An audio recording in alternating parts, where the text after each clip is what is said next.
Welcome to सुनो biology online classes. तो आज हम लोग पढ़ेंगे topic joints, chapter 20 locomotion and movement से ये टॉपिक हम लोग पढ़ेंगे जॉइंट्स, क्लास 11 बायोलॉजी का। Joints are essential for all type of movement involving the bony parts of the body. Joints essential हैं, बहुत ज़्यादा जरूरी है, अनिवार्य है। किसके लिए? सभी तरह के मूवमेंट के लिए। और वो मूवमेंट जिनकी सहायता से आप बदलते हो अपनी पोजीशन या लोकेशन, वो कहलाता है लोकोमोशन। ठीक है जी। तो लोकोमोशन क्या है? लोकोमोशन वो मूवमेंट जिसकी सहायता से you can change your body position और लोकेशन, उसको हम लोग बोलेंगे लोकोमोशन। तो जॉइंट्स एसेंशियल है सभी तरह के मूवमेंट के लिए। Locomotive movements are no exception to this. तो ये लोकोमोटिव मूवमेंट भी जो है उसमें आपका क्या इन्वॉल्वमेंट होगा? जॉइंट्स का इन्वॉल्वमेंट होगा। Joints are points of contact between bones. तो जॉइंट्स बेसिकली हैं क्या? ये पॉइंट ऑफ कांटेक्ट है, एक बोन जहाँ पे दूसरे बोन के कांटेक्ट में आ रही है, एक बोन कार्टिलेज के कांटेक्ट में आ रही है, उस जगह को हम बोलेंगे joints. Joints are points of contact between bones and और बिटवीन बोन्स एंड कार्टिलेज, या तो बोन्स के बीच में या कार्टिलेज के बीच में जो कांटेक्ट पॉइंट है उसको हम लोग बोल रहे हैं joints. Forces generated by muscles is use to carry out movement through joints. और इसके लिए अगर आप कोई भी काम करते हैं उसके लिए क्या रिक्वायरमेंट होता है? फोर्स। फोर्स कहाँ से आ रही? मसल के कॉन्ट्रैक्शन से। Force generated by the muscles is use to carry out movement through joints where the joints acts as a fulcrum. और जॉइंट वहाँ पे फल्क्रम की तरह काम करता है। The movability at this joints very depending on different factors. अब कितना ज़्यादा उसमें मूवमेंट हो सकता है, कितनी ज़्यादा वो चीज़ चलायमान हो सकती है, मूवेबिलिटी कितनी है पर्टिकुलर जॉइंट की, डिपेंड करता है डिफरेंट फैक्टर्स पे। Joint have been classified into 3 major structural forms, namely fibrous, cartilaginous and synovial joint. तो जॉइंट को हम लोग 3 क्लासेस में क्लासिफाइड कर सकते हैं, 3 कैटेगरी में क्लासिफाइड कर सकते हैं, डिपेंडिंग अपॉन कि किस हद तक मूवेबिलिटी वो जॉइंट परमिट कर रहा है। ठीक है जी। तो 3 तरह के जॉइंट्स हैं आपके, फाइब्रस जॉइंट, कार्टिलेजिनस जॉइंट और साइनोवियल जॉइंट। कितनी डिग्री ऑफ मूवेबिलिटी परमिट करी जा रही है इस बिहार पे? तो फाइब्रस जॉइंट्स कहाँ मिलेंगे ये और किस तरह के हैं? Do not allow any movement. कहीं भी मूवमेंट, कोई भी जॉइंट्स एक बोन दूसरे बोन के कांटेक्ट में आ रही, लेकिन डिग्री ऑफ मूवेबिलिटी कितनी है? 0। मूवमेंट बिल्कुल नहीं है। This type of joint shown by the flat skull bones. तो कहाँ पे मिल रहा है? फ्लैट स्कल बोन्स, जो कि क्या कहलाती हैं आपकी? क्रेनियल बोन्स कहलाती। क्रेनियम बना रही हैं हमारे ब्रेन का ब्रेन बॉक्स, क्रेनियम, और ये बोन्स कहलाती क्रेनियल बोन्स। और जो जॉइंट होता है उसको बोलते हैं suture, which fuse end to end with the help of dense fibrous tissue in the form of sutures. तो सूचर्स बना रहे हैं कौन? Flat bones, flat skulls bones. तो इसमें एंड टू एंड आपस में उनके एक सिरे से दूसरा सिरा फ्यूज हो गया है, और वहाँ पे क्या है? डेंस फाइब्रस टिश्यू है। डेंस फाइब्रस टिश्यू है तो एकदम बिल्कुल सख्त, वो ऐसा मूवमेंट है कि कुछ भी अलाउ नहीं कर रहा movement. To form the cranium, brain box बना रहा है क्रेनियम। और क्रेनियल बोन्स हमारे ब्रेन के चारों तरफ जो प्रोटेक्टिव ये जो बॉक्स बना हुआ है, जो बोन्स हैं उसमें, जैसे आपकी कौन सी जी, फ्रंटल, पैराइटल, ये सब जो बोन्स हैं ये क्रेनियल बोन्स कहलाती हैं। तो अगर आपसे पूछा जाए फाइब्रस जॉइंट पे डिग्री ऑफ मूवमेंट कितना है? 0। फाइब्रस जॉइंट पे डिग्री ऑफ मूवमेंट 0 है। कहाँ पे मिल रहा है? स्कल बोन्स में, फ्लैट स्कल बोन्स में मिल रहा है। और इस तरह के जॉइंट के लिए टर्म क्या यूज़ कर सकते हैं? सूचर यूज़ कर सकते हैं। बात आपने याद में रखनी, इसी तरह से क्वेश्चन फ्रेम अप होता। कार्टिलेजियस जॉइंट पे आइए। Bones involve are joint together with the help of cartilage. एक बोन से दूसरा कार्टिलेज, या एक बोन फिर कार्टिलेज फिर बोन, इस तरह से आप देखेंगे जो संधि बन रही है, ज्वाइंट बन रहा है, उसको हम कार्टिलेजियस ज्वाइंट बोल रहे हैं। The joint between adjacent vertebrae in the vertebral column of this pattern and permits limited growth. तो यहाँ पे डिग्री ऑफ मूवेबिलिटी कितनी है? लिमिटेड है, लिमिटेड डिग्री ऑफ मूवेबिलिटी दे रहा है। यहाँ पे 0 थी। ये किस में मिल रहा था? ये मिल रहा था फ्लैट स्कल बोन्स में। ये किस में मिल रहा है? तो वर्टिब्रल कॉलम में जो वर्टिब्रा रेंज है, एक से वर्टिब्रा से दूसरी वर्टिब्रा के बीच में किस तरह का जॉइंट है? कार्टिलेजिनस जॉइंट है। या रिब्स फिर उसके बाद कार्टिलेज। तो रिब्स और कार्टिलेज, रिब्स और जो बन रहा है हमारा रिब्स का अटैचमेंट, वो भी आपका कार्टिलेजिनस जॉइंट का अटैचमेंट होगा। The joint between adjacent vertebra in the vertebral column of this pattern and permits limited movement. ठीक है जी। साइनोवियल जॉइंट्स पे आइए। Synovial joints characterize by presence of fluid filled synovial cavity. तो synovial joint में आपको क्या मिलेगा? फ्लूइड फील्ड साइनोवियल कैविटी मिलेगी between the articulating surface of 2 bone. एक बोन जहाँ पे दूसरी बोन के संपर्क में आती वो सरफेस कहलाती है आर्टिकुलेटिंग सरफेस। ये है साइनोवियल कैविटी, और यहीं पे मिलेगा साइनोवियल जॉइंट साइनोवियल मेम्ब्रेन में। Such an arrangement also allow us considerable movement, इसमें आपको ठीक ठाक मूवमेंट देखने को मिलेगा। This joints help in locomotion and many other movement, और ये जो ज्वाइंट है साइनोवियल ज्वाइंट, ये हेल्प कर रहा लोकोमोशन में कि आप अपना चल के एक जगह से दूसरी जगह पहुंच गए। वहाँ पे ज्वाइंट कौन सा है? साइनोवियल ज्वाइंट है। बॉल एंड सॉकेट ज्वाइंट, तो इसके साइनोवियल ज्वाइंट के फर्दर सब कैटेगरीज हैं। एक ज्वाइंट है उसमें बॉल एंड सॉकेट टाइप, कहाँ पे मिल रहा है? ह्यूमरस एंड पेक्टोरल गैडिल के बीच में। हिंज ज्वाइंट जो नी ज्वाइंट पे मिल रहा है। पिवट ज्वाइंट जो एटलस और एक्सिस के बीच में मिल रहा है। ग्लाइडिंग ज्वाइंट बिटवीन कार्पल्स मिल रहे हैं। Saddle joint between carpals and metacarpals मिल रहे हैं। ठीक है जी, तो साइनोवियल ज्वाइंट के टाइप यहीं से क्वेश्चन आपका आता है, ये इंपॉर्टेंट है साइनोवियल ज्वाइंट। इसको थोड़ा अब हम लोग डिटेल में पढ़ते हैं और आखिरी में आके समअप करते हैं आज का लेक्चर। ठीक है, चलिए आइए तो ज्वाइंट्स शुरुआत करते हैं। Joints are essential for all type of movements, आपकी एनसीईआरटी की लाइन है, involving the bony parts of the body. Joints are points of contact between bones and cartilage, बिल्कुल ठीक बात है। Joints classified according to mobility into 3 major structure form according to the mobility. ठीक, fibrous joint, cartilaginous joint and synovial joint. आगे चलिए। Fibrous joint do not allow any movement, तो ये brain की जो आपकी क्रेनियल बोन्स हैं उनके बीच में सूचर्स डेंस फाइब्रस टिश्यू है, तो किसी भी तरह की मूवमेंट अलाउ नहीं कर रहा। एंड टू एंड फ्यूज हो जाएंगे। कहाँ पे मिल रहा है आपको? स्कल में मिल रहा है। और एक चीज़ और याद रख लीजिएगा, among ilium, ischium and pubis of hip girdle. Hip girdle जो बन रही है इलियम, इस्चियम, प्यूबिस के फ्यूजन से, वो भी किस तरह का ज्वाइंट है? वो भी आपका फाइब्रस ज्वाइंट है। Between tooth and jaw bone, अब आपने सुना होगा मैमल्स में किस तरह का, हम लोगों में डेंटेशन किस तरह का है? तो थीकोडोंट बोलते हैं। थीकोडोंट का मतलब है जब टूथ एम्बेडेड होता है बोनी सॉकेट में। When tooth is embedded in bony socket, that type of dentation is called thecodont. तो टूथ का जो जॉ बोन में धंसा हुआ है, वहाँ फिक्स है, वो ज्वाइंट भी कैसा है? वो ज्वाइंट भी फाइब्रस ज्वाइंट है। तो मैंने बोला कभी भी मैं पढ़ाऊँ बीच लेक्चर में भाग ना जाया करिए। एनसीईआरटी पढ़ने के बाद जो आपको एक्स्ट्रा कुछ देना है आप बने रहा करिए, आपको कुछ ना कुछ फ़ायदा मिलेगा। ठीक है जी, तो ये आपने समअप कर लेना है। ठीक, आपकी समअप करने के लिए ये बात हो गई। आगे चलिए। कार्टिलेजिनस ज्वाइंट कहाँ पे मिल रहा है? Cartilaginous joint between bones involve in the joint together with the help of cartilage. The joint between adjacent vertebrae in the vertebral column is of this pattern, permits limited movement. Also in pubic symphysis and between ribs and sternum, तो ribs और sternum के बीच में, जो मैंने highlight भी किया था जब मैं एनसीईआरटी की लाइनें पढ़ रहा था, रिब्स और स्टर्नम के बीच में भी कार्टिलेजिनस ज्वाइंट है।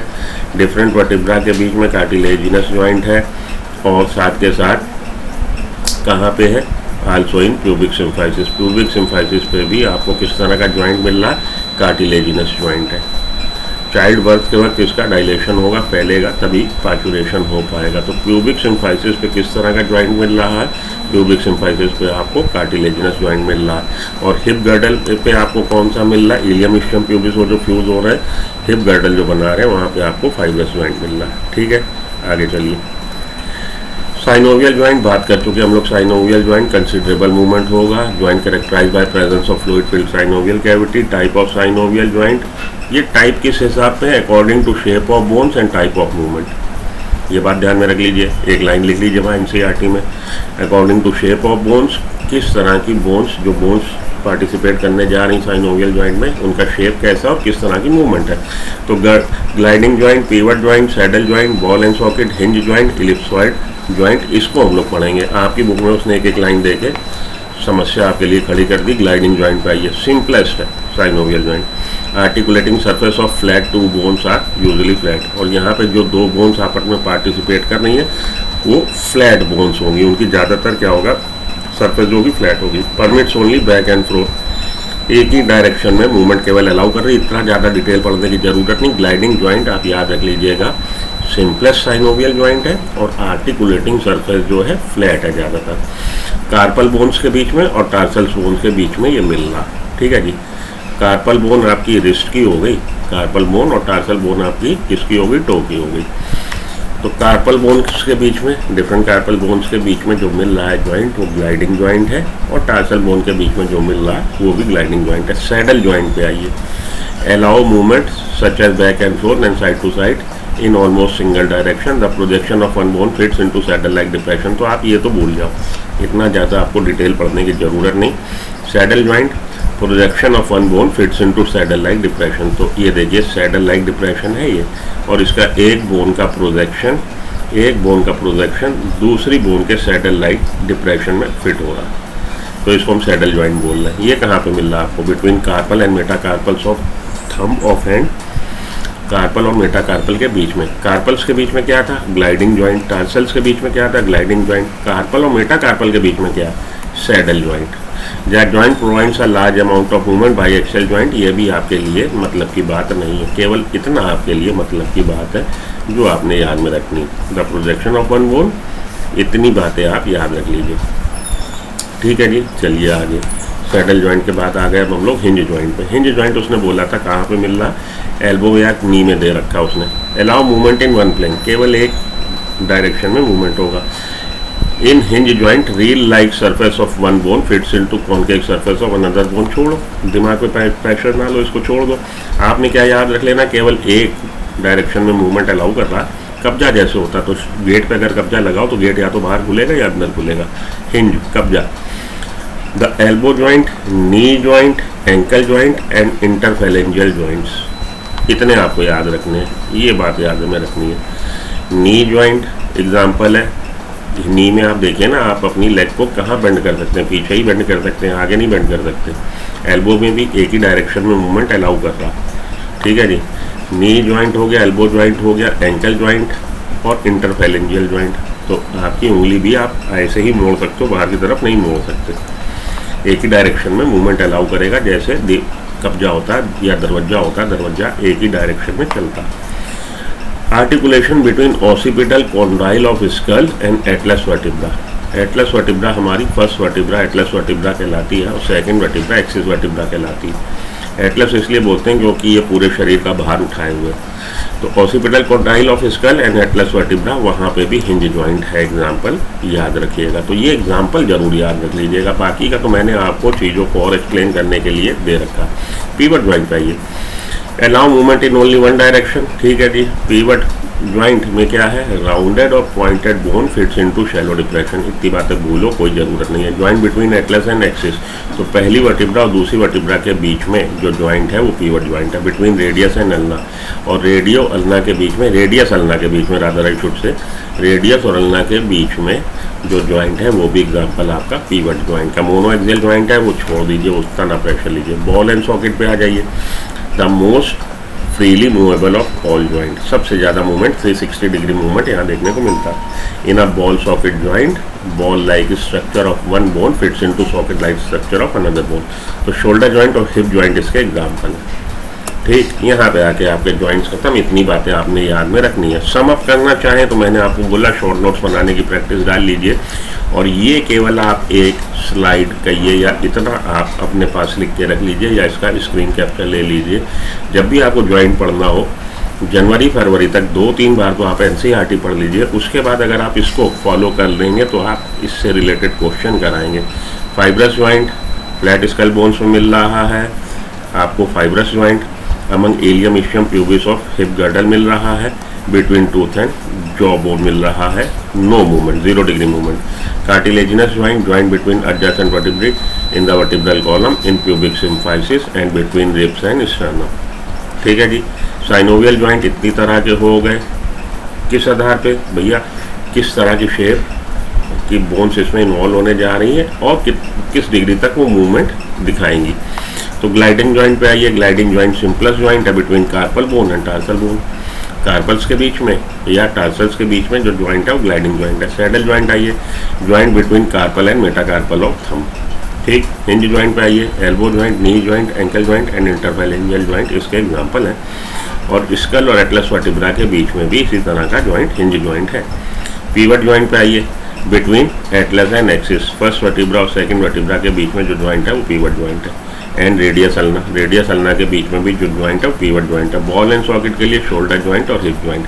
इतना आप पढ़ के जाएंगे, आप डेफिनेटली काम कराएंगे, नीट का पेपर जो है सॉल्व कराएंगे। तो नीट 2023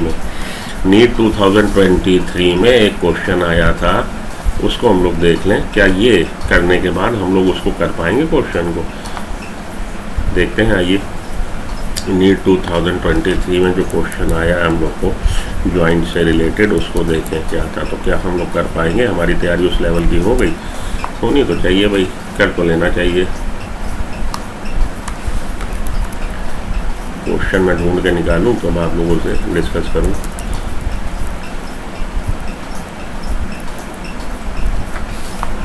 दो मिनट का समय दीजिए, बस 2 मिनट हो गया। नीट 2023 क्वेश्चन पेपर में आपका लोकोमोशन से आया क्वेश्चन, उसको मैं ढूंढ रहा हूँ ताकि ये देखें कि क्या इतना पढ़ के जाने पे आपका काम बनता, ये देखने वाली बात है।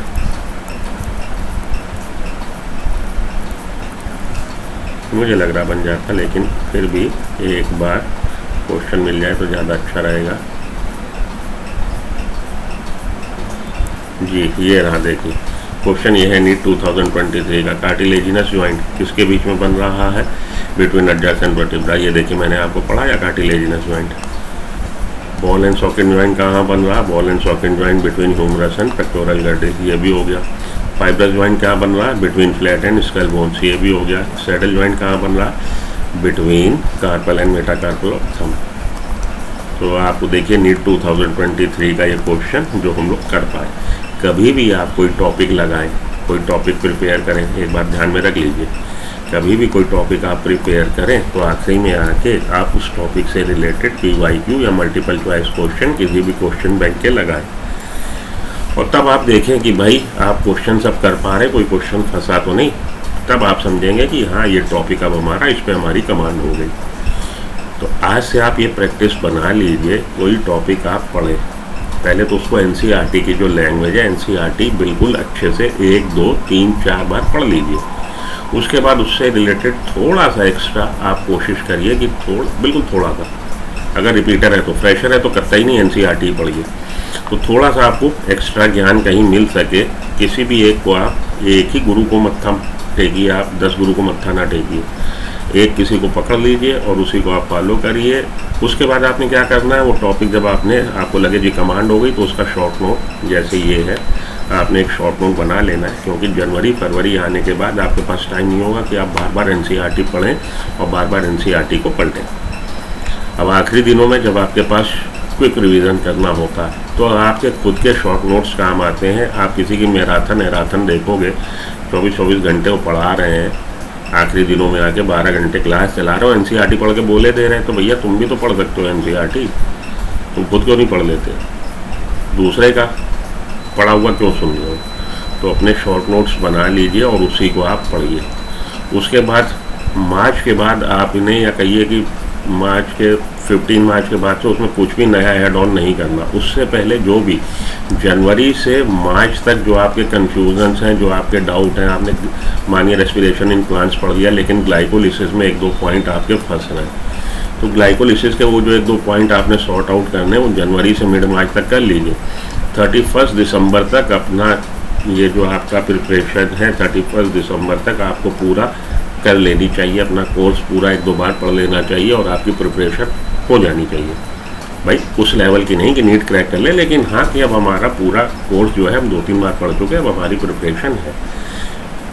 1 जनवरी आपने न्यू ईयर मनाया, 2-3 दिन आप उसके हैंगओवर में रहे, 4-5 जनवरी से फिर जुड़ जाइए। 15 मार्च तक जो भी आपके कन्फ्यूजन्स, डाउट्स हैं, किसी भी यूट्यूब लेक्चरार के आप लेक्चर देख रहे हो या आप ऑफलाइन पढ़ रहे हो, जिस ट्यूटर से पढ़ रहे हो, उससे वो सब चीज़ें सॉर्ट आउट कर लीजिए। जो आपके शॉर्ट नोट है उसमें आप एडिशन कर लीजिए, और 15 मार्च से 20 मार्च के बाद होली खेल के एक बार फिर लगिए।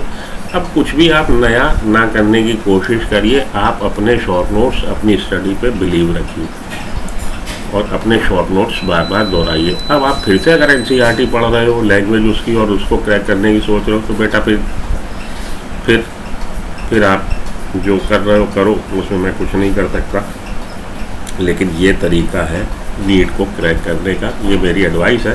बाकी आप लोग खुद समझदार हो। तो मिलता हूँ ब्रेक के बाद। इतना काम करिए, ये लेक्चर आप देख लिया है पूरी तरह से, पसंद आया तो लेक्चर को लाइक कर दीजिए, वीडियो को लाइक कर दीजिए, चैनल सब्सक्राइब कर दीजिए, ताकि इसी तरह से टॉपिक वाइज लेक्चर आपको मिलते रहें। और आगे से कोशिश रहेगी 2-4-5-10 दिन बाद कि भाई अभी तो मैं एट रैंडम कोई भी नीट 2023 का क्वेश्चन पेपर देखना हूँ, उसमें जो क्वेश्चन आया होता है उसको मैं और थोड़े पहले तो क्वेश्चन के सोल्यूशन में डाल चुका हूँ, फिर मैं ये देखता हूँ कि क्वेश्चन को और थोड़ा एलेबोरेट करके पढ़ाऊँ, पूरा टॉपिक कवर कर दूँ, ताकि उससे रिलेटेड उस टॉपिक से रिलेटेड कोई क्वेश्चन इससे प्रीवियस ईयर में पहले भी आया हो तो आप उसको भी देख के क्रैक कर सकें, तो पूरी कमांड आ जाए। इस तरह से अगले 2-4 लेक्चर आएंगे, उसके बाद मैं टॉपिक वाइज नहीं, फिर मैं चैप्टर वाइज लेक्चर पोस्ट करने लगूंगा। तो बने रहिए सुमो बायोलॉजी के साथ। मिलता हूँ ब्रेक के बाद। Good luck, good bye, have a nice day, thank you.